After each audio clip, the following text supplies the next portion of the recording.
Hi, it's Life Coach Melissa, and it's my Sunday recap of the week. I have lots of exciting things that went on this week.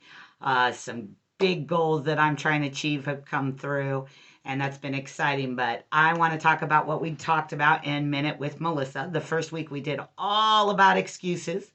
This week was pies and working on your pies physical, intellectual, emotional, and spiritual.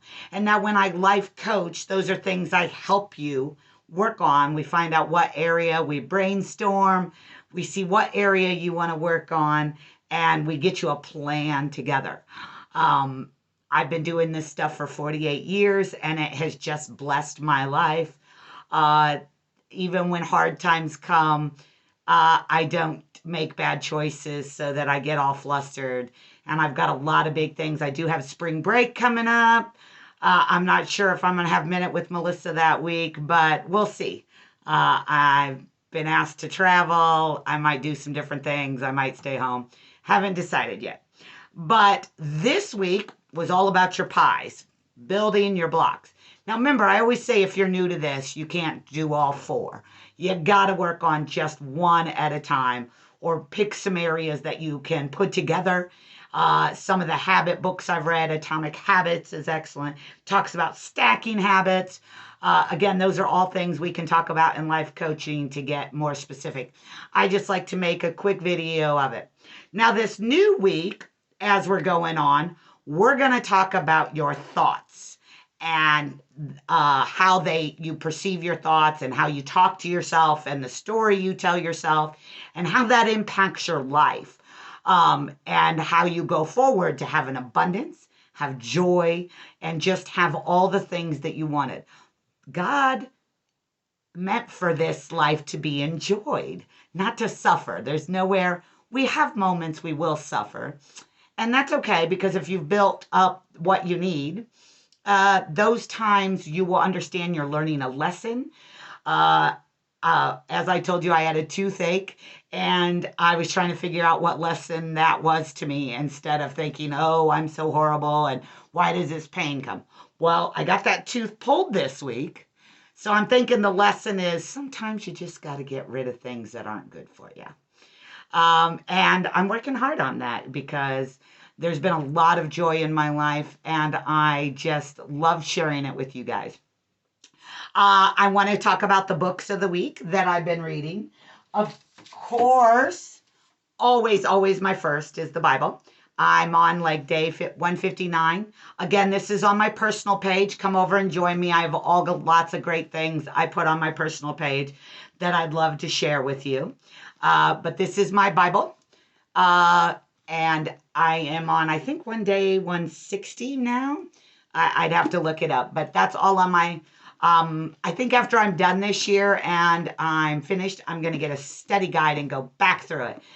Because this is my intellectual pie I'm doing and my spiritual pie, which is both great because I'll tell you, God's plan is just so much better and bigger than ours ever could be. So, Bible. Of course, I'm on day 19 of my prayer circle, and this one's been amazing. These I also put on my personal page. These have been so fun. Like pray big prayers.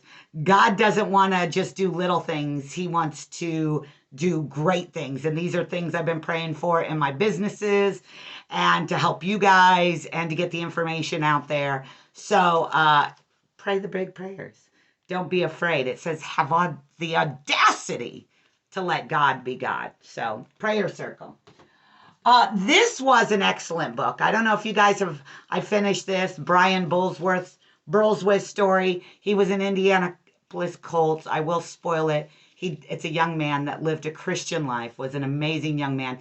And we always hear these stories of people that have horrible childhoods, had horrible tragedies, and they come out on the other side. And that's awesome. Never going to do that. Anybody wants to change their life and have an amazing life, you should try to do it every single day. Now remember, it doesn't work if you don't put in the action, and you have to be consistent every single day until it becomes your habit. But this young man did it a different way. He started out good. He just believed in God from the get-go. and he just wanted to honor God throughout his life. He is such an inspiration. That's why I volunteer and get out there. If you're not volunteering, you guys, you got to get out there and volunteering. It just really puts life in perspective that your drama is not that big of a deal in the scheme of things. But this young man lived a good life, and he was an excellent young man. And they tried, it's kind of with my prayer challenge. They tried to tell him no, he couldn't do this and that. And he said, no, God's got bigger plans for me. God's got bigger plans for me, and you're not as big as my God. So make sure you grab his. Oh, and it's hard to find. So if anybody really wants it, I may sell it, or I don't know. It's a lovely book, and I do it. I'm still doing the magic of thinking big, but this one I have to take notes on because this is all about the power of thinking, all the stuff that I have built in my habits for the last 48 years, but really, really hard in the last 10 to 15. So I make good choices. My life doesn't get out of control, and I just have amazing people in it. That's my goal, my mentors, my coaches, and just surround yourself with great people that support you and just are so positive. It just makes your life so joyful. So the magic of thinking big. Of course, I wake up every day and do my my daily, it's another spiritual, I do my daily Bible verse or my daily meditation. It's by Joyce Meyer, 365. That one's a quick little one, so I just do it. And the book I'm reading right now is 50 years old. It's called 50 Years with the Golden Rule. And it's written by, some of you'll know, J.C. Penney. I always look for good books, and when somebody puts it out there, hey, this is a great book. Well, this one is J.C. Penney, and I think it's going to be kind of like the Brian Bullsworth story, where they lived good lives. They made good choices. They delayed gratification. They weren't impulsive. They didn't run around their emotions, making them... They found joy. They found discipline. They found consistency. They delayed gratification. They didn't make bad choices. You know, they didn't run into the areas that can really impact your life. Criminal, sexual, all of those areas that just don't allow you to have good things if you make bad choices. So I am very excited to read J.C. Penney book. And the one thing I will say that I loved, and I was going to write it around, he said he simply understood, beyond all question, that self-discipline can make the difference between an effective life and a wasted one. And that was pretty profound to me, because I'm going to end this with, what kind of life are you leading? Are you leading an effective one that's positive and inspiring that other people will want to follow? Or are you living a wasted life that nobody would want? Only you can answer these questions. And the good news is every day is a day to wake up and change. So don't think that you can't do it. It's hard. Sometimes it's years of work. I like to think like J.C. Penney's and Brian and me, that we've been cultivating these. They're habits and they're repetition, and you can build those muscles. The big one I want you guys to look up is rumination. Whenever your thoughts get stuck on anything they shouldn't, rumination. It's so easy once you get in the habit to control your thoughts. And you can immediately shift from thinking about anything or anyone that's not in your world and not bringing value to your life. You can shift your thoughts to things that are your goals.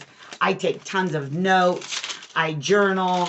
I'm writing everything down because, as I always like to say, the most important person in your life and who should validate you is, of course, get your goodness from God and who your worth is through him, because he knows you're worthy and awesome. But don't worry about other people's opinion. Worry about your own. You're the one who has to spend eternity with you. And a lot of people don't seem to like themselves.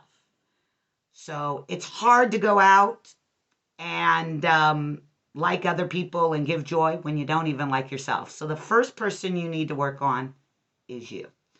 And I'd love to be your coach. I'd love to help you do that in any way I can. Get a hold of me on my page. Watch all week for Minute with Melissa. And stay tuned next Sunday for more. Thanks. Bye, guys.